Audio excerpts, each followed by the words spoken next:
Hai semuanya, gimana kabar kalian? Semoga selalu dalam keadaan baik. Jadi welcome back teman-teman di Ande Grace Channel, dan ini adalah segmen analisa pagi, segmen dimana kita akan mengulas untuk update news dan juga pergerakan dari market, khususnya market Bitcoin. Jadi teman-teman, selamat merayakan Hari Raya Idul Fitri ya bagi teman-teman yang menjalankan. Minal aidin wal faizin, mohon maaf lahir dan batin. Teman-teman, hari ini kita berada di tanggal 11 April 2024. Kalau kita lihat dari pergerakan market saat ini itu sedikit mengalami koreksi disebabkan karena dari rilis data ekonomi kemarin, yaitu data CPI and Core CPI, ternyata inflasi mengalami kenaikan tipis teman-teman. Jadi dari CPI-nya kemarin itu mengalami kenaikan dari 3,2% naik menjadi 3,5%. Ini di atas ekspektasi pasar. Kemudian dari Core CPI Amerika Serikat kemarin itu bertahan di 3,8%, yang berarti memang belakangan ada sedikit kenaikan yang terjadi pada inflasi.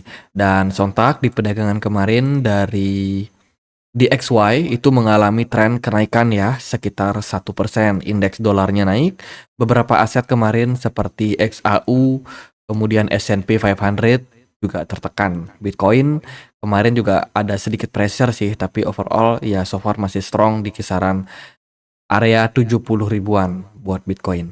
Teman-teman, hari ini akan ada beberapa rilis data terkait dengan CPI China. Kemudian akan ada juga data PPI dari Amerika Serikat jam setengah 8 malam waktu Indonesia Barat nanti. Ini mungkin akan berpeluang volatile lagi terhadap market. Sebelumnya tanggal jam 6 sore itu akan ada OPEC monthly report. Ini berhubungan sama oil ya, atau minyak mentah. Itu kemudian ada Presiden Christine Lagarde juga bakalan speech di perdagangan nanti malam.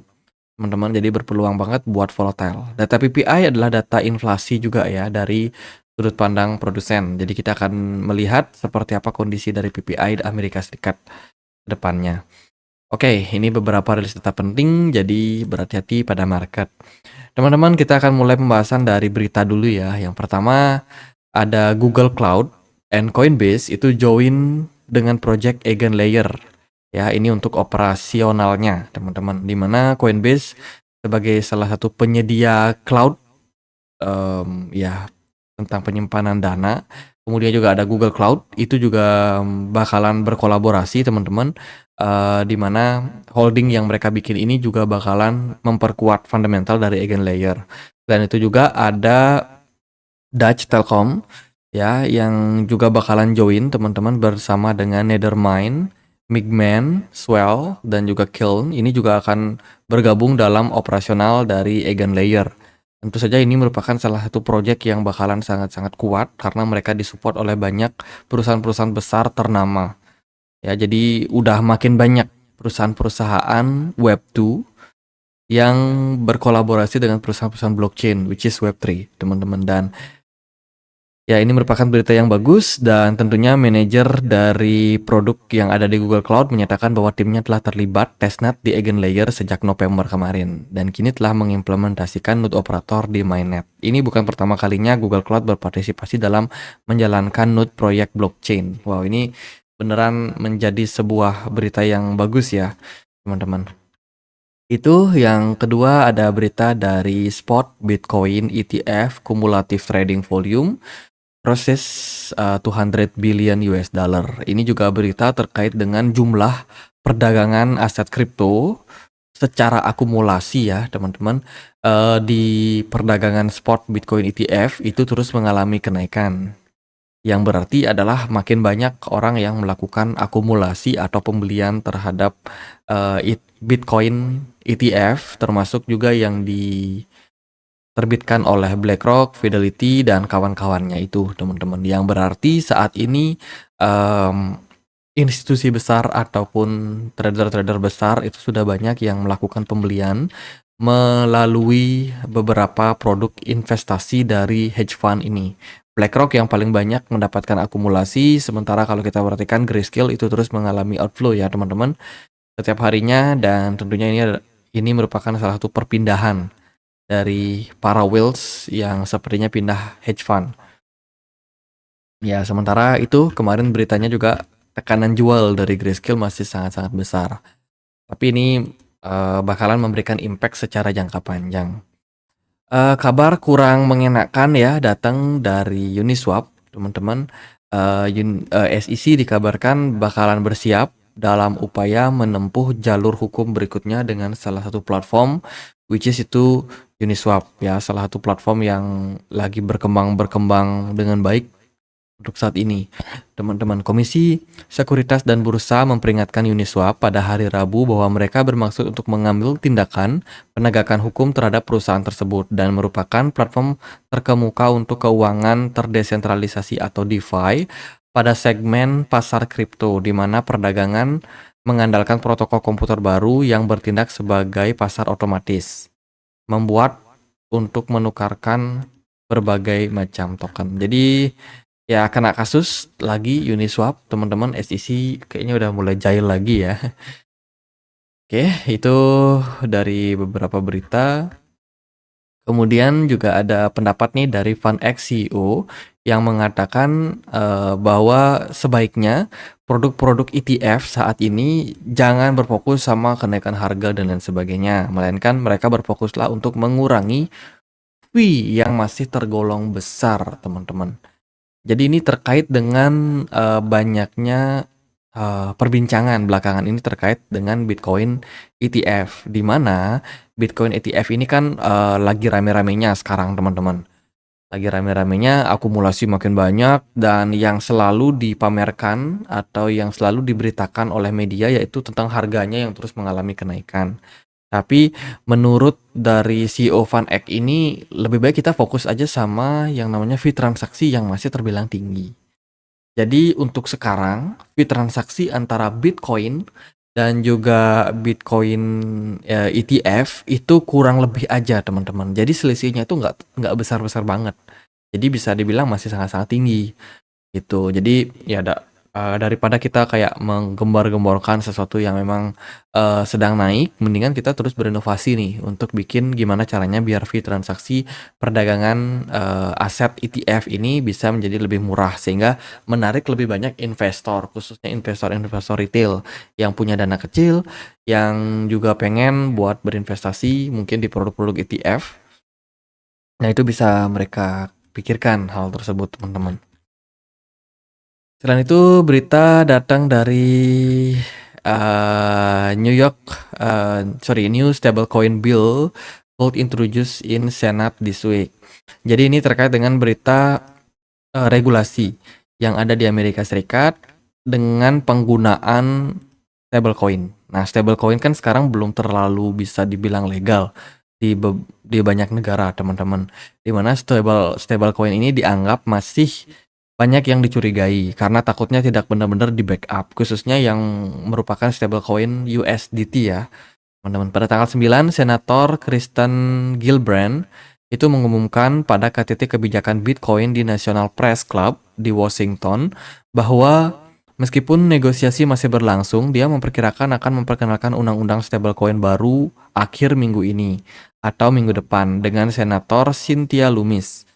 Gillibrand menjelaskan hal ini sesuai dengan tujuan untuk membuka potensi kripto dan juga tujuan awal Bitcoin sebagai alat pembayaran. Kami bekerjasama dengan The Fed, Departemen Keuangan, dan juga Departemen Layanan Keuangan bagian New York untuk mengizinkan lembaga non-penyimpanan menerbitkan stablecoin dan juga mempromosikan keamanan kesehatan untuk industri ini. Jadi akan ada perbincangan terkait dengan regulasi. Kemudian berita terbaru juga datang dari Auradin yang baru aja meningkatkan investasinya ya, teman-teman. Jadi produsen pengembang Bitcoin Auradin mengumpulkan sekitar 80 juta US dollar ya, seri B sebelum halving. Jadi mereka ini bakalan sepertinya membeli alat lagi, teman-teman, untuk miners ya. Dimana miners ini lagi berame-ramenya sekarang, banyak sekali perusahaan-perusahaan mining yang top up, mengumpulkan dana, teman-teman, guna untuk membeli alat-alat mining. Makin banyak alat, makin banyak Bitcoin yang bakalan diperebutkan. Semakin langka Bitcoin, semakin naik harganya. Ini juga bakalan menjadi sentimen yang bagus buat bullish ke depannya buat Bitcoin. Ya ini berita yang tadi ya tentang SEC dan juga Uniswap teman-teman. Ada mulai fad-fad baru kayaknya memang udah siap untuk bikin market agak sedikit panik dikarenakan karena memang belakangan ini fear and greed market itu masih cukup tinggi teman-teman. Jadi artinya adalah Bitcoin dan kawan-kawan dari narasinya itu masih cukup greed ya, sehingga mungkin beberapa narasi-narasi negatif itu perlu untuk dibangun dengan tujuan untuk menurunkan fear and greed ini. Biar ibaratnya market ketakutan lagi. Kalau market udah mulai ketakutan, para retail udah mulai jualan. Kalau retail udah mulai jualan dengan harga murah, di sanalah biasanya whales akan benar-benar serok barang. Ketika udah serok barang, baru kita bisa melihat ya pergerakan dari Bitcoin rally, teman-teman. Kemudian ini berita terkait dengan US inflation ya, US inflation yang mengalami kenaikan dari sudut pandang CPI-nya. Dan ini tentunya merupakan salah satu berita yang tidak begitu bagus, teman-teman. Pada perdagangan kemarin ya, pemerintah Amerika Serikat menemukan data soal CPI. Terkait dengan pemangkasan suku bunga sepertinya bakalan tertunda kalau inflasinya masih tinggi, teman-teman.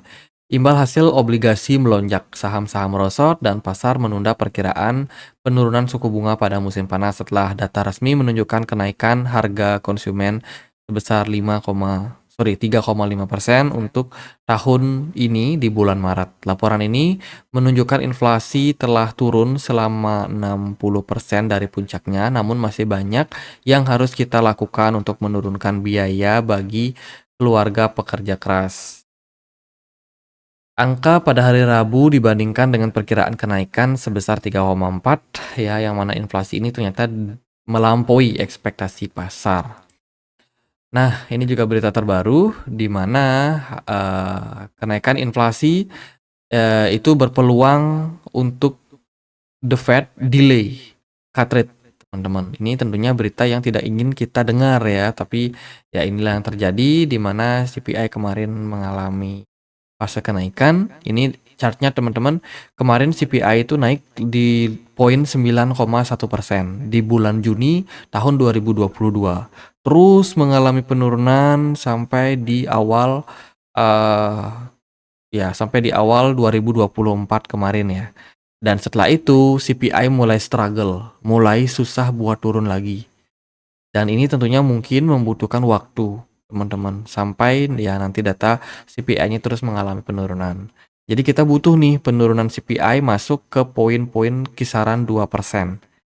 Ya, di sini ada target yang harus dicapai dan selama kita belum mencapai target tersebut, ya yang namanya cut rate itu kemungkinan bakalan belum.